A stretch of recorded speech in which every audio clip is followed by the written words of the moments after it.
Quality और consistent performance के लिए सिर्फ सिल्वर पंप्स एंड मोटर्स, नाम याद रखना। રાજ્યમાં ઠંડીનો ચમકારો વધ્યો છે।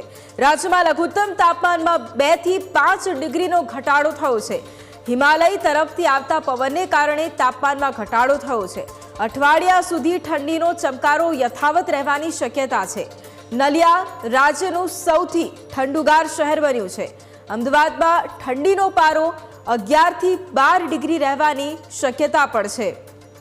રાજ્યમાં ફરી એક વખત ઠંડીનો ચમકારો જોવા મળી રહ્યો છે। ક્યાં કેટલું તાપમાન તેની ઉપર પણ નજર કરીએ તો નલિયા રાજ્યનું સૌથી ઠંડુગાર શહેર બન્યું છે, કારણ કે 9 ડિગ્રી તાપમાન ત્યાં નોંધાયું છે।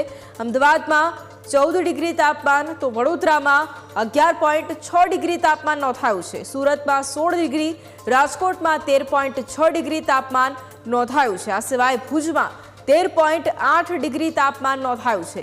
ડીસામાં 12.4 ડિગ્રી તાપમાન નોંધાયું છે। વેરાવળમાં 17.6 ડિગ્રી તાપમાન નોંધાયું છે, જ્યારે દ્વારકામાં 19 ડિગ્રી તાપમાન નોંધાયું છે।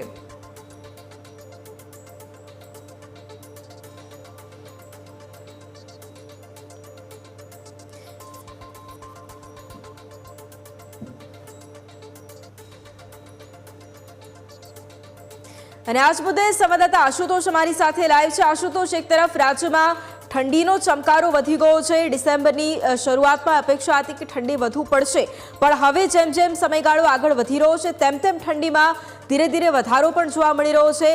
આ ઠંડીના સમયગાળામાં લોકોનું શું કહેવું છે, કઈ રીતે સ્વસ્થ પણ લોકો પોતાને રાખી રહ્યા છે?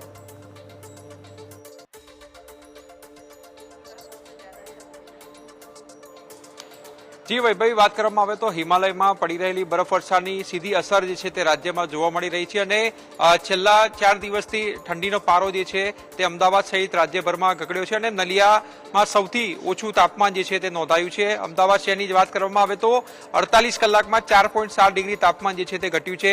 48 કલાક પહેલા અમદાવાદ શહેરનું તાપમાન જે છે તે 17 ડિગ્રી હતું, તે હવે સીધું જ ઘટીને 13.7 ડિગ્રીએ પહોંચી ચૂક્યું છે। એટલે ઠંડીમાં જે છે તે વધારો જે છે નોંધાયો છે અને અમદાવાદ શહેરમાં લોકો જે છે ઠંડીથી રાહત મેળવવા માટે વિવિધ એક્સરસાઇઝ જે છે કરતા હોય છે।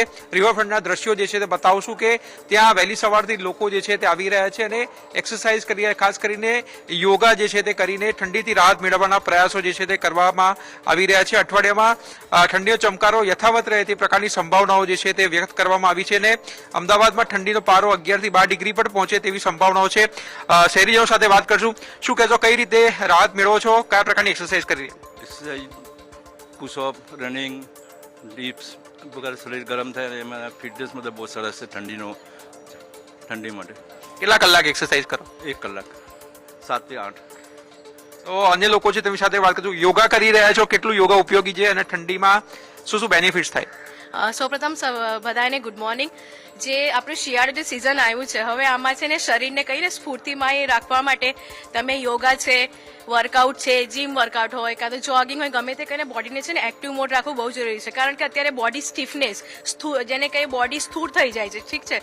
તો ફેટ લોસ છે એના કરતાં છે બોડીની જે મુવમેન્ટ છે, ફ્લેક્સિબિલિટી, જેથી છે ને બોડી ઇઝીલી મૂવ કરી શકે, વધારે ઇમ્પોર્ટન્ટ છે। તો જેમ કે મંડે છે તો મંડે છે બોડીને ગેટ રેડી કરવાનું એને સારી રીતે, તો એના માટે યોગા ઇટ્સ અ બેસ્ટ, કેમ કે યોગાથી બોડી સ્ટ્રેચ થાય છે। તમારે આખું જે વીક માટે જે હોય કે આખી અઠવાડિયા માટે આપણે બોડીને કઈ રીતે પ્રિપેર અપ કરીએ, તો એના માટે યોગા ઇઝ બેસ્ટ થિંગ। આટલું સરસ જે રિવરફ્રન્ટનો નજારો છે, સાબરમતી નદીનો જે આપણે વ્યૂ લઈ શકીએ છીએ, સરસ સૂર્ય આપણે છે ને હવે ઉદ્ગમ થઈ રહ્યો છે, તો એ વચ્ચે આપણે જ્યારે વર્કઆઉટ કરીએ કાં યોગા કરીએ તો બહુ સારું લાગે છે ઓવરઓલ। શું શું ધ્યાન રાખવું જોઈએ યોગા કરતા, કારણ કે અનેક લોકો યોગ્ય રીતે ન કરતા ક્યાંક શરીરમાં તકલીફો થતી?